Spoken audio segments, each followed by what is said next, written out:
No hay un versículo en la palabra de Dios que dice: si oyereis hoy su voz, no endurezcas tu corazón, porque hoy es el día aceptable, hoy es el día de salvación.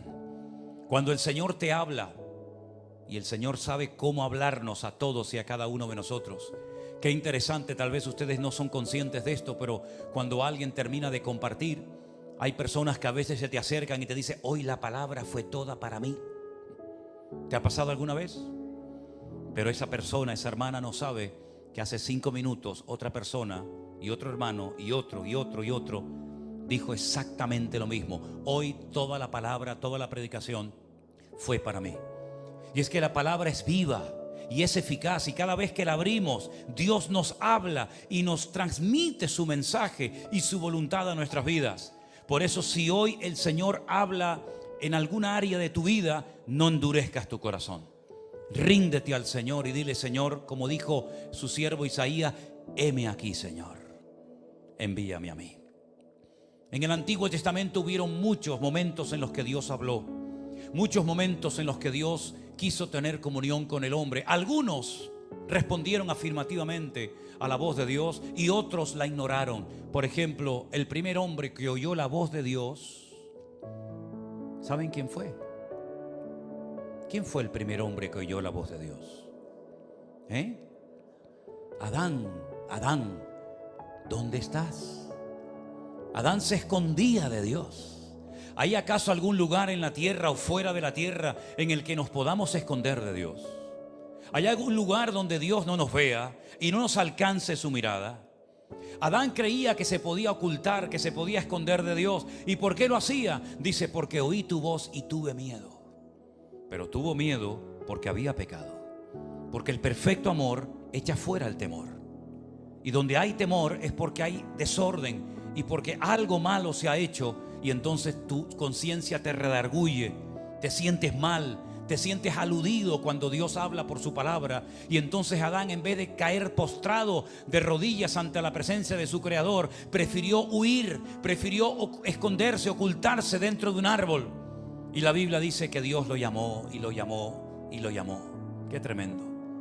Recuerdo también la voz de Dios hablando una noche, pero el sacerdote Elí estaba, el hombre tan mayor y tan sordo espiritualmente hablando, que dice la Biblia que cuando aquel niñito, aquel jovencito llamado Samuel se metía en su aposento y le decía: dime, Señor, ¿me has llamado?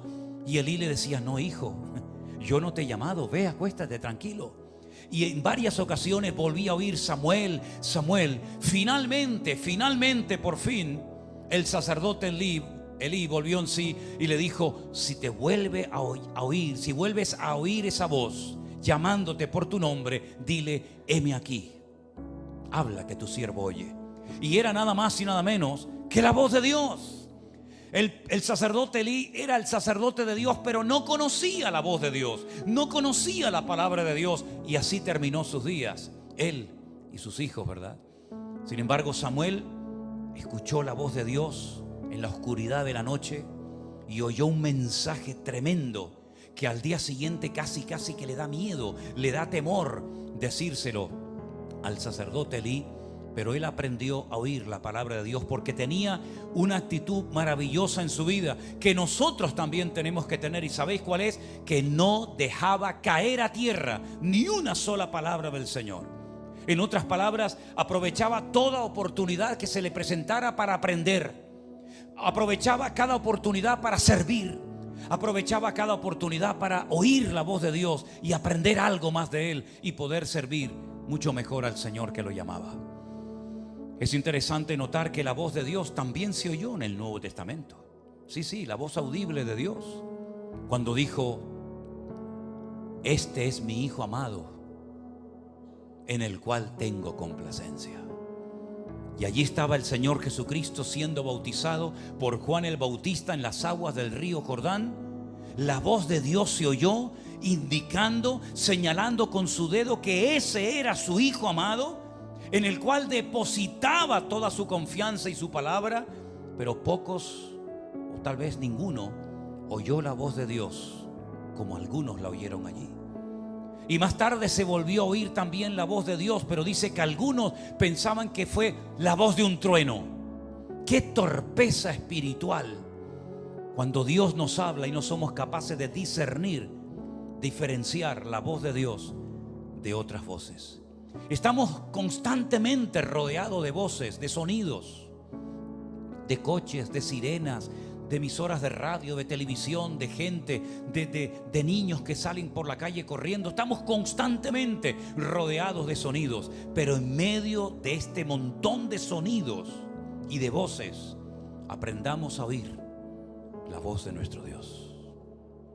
La Biblia nos enseña que un día Dios le dijo a su siervo Abraham: vas a ser padre de multitudes y necesitas a partir de hoy dar un paso de fe. No has sentido nada, pero has recibido una promesa y tienes que mantenerte firme en esa palabra, en esa promesa que yo te he dado, de que te daré a ti y a tu descendencia una tierra, y todas las personas que en esa tierra te bendigan serán bendecidas, y todas las personas que te maldigan por el hecho de haber recibido como herencia esa tierra también serán de alguna manera u otra maldecidas. Y necesitas dar un paso de fe cambiándote tu nombre. Tienen que comenzar a conocerte como padre de naciones, como padre de multitudes. Ya sé que no tienes ni un solo hijo. Ya sé que tu esposa es anciana y estéril. Y ya sé que tú también eres muy anciano. Pero tienes que alimentar tu fe cambiándote el nombre. Porque cada vez que te llamen Abraham, Abraham, te estarán recordando la promesa que yo un día te di. Y Abraham, en fe, sin tener ninguna evidencia de nada, se cambia el nombre y el Señor lo honra y lo bendice. Y en cierto sentido todos somos hijos de Abraham. Amén, hermanos. Esa promesa fue tan amplia que hasta el día de hoy vemos a los hijos de Abraham por todas las naciones de la tierra, porque oyó la voz de Dios. A veces Dios nos da promesas y se nos ensancha el corazón y se nos llena la boca de risa por promesas maravillosas que además vemos que se cumplen. Pero repito, a veces también el Señor guarda un silencio o nos da una palabra o una instrucción o una guía contraria a nuestra voluntad. Pero hemos descubierto también con los años y con la experiencia que la voluntad de nuestro Dios es buena, santa, agradable y perfecta. ¿Cuántos dicen amén?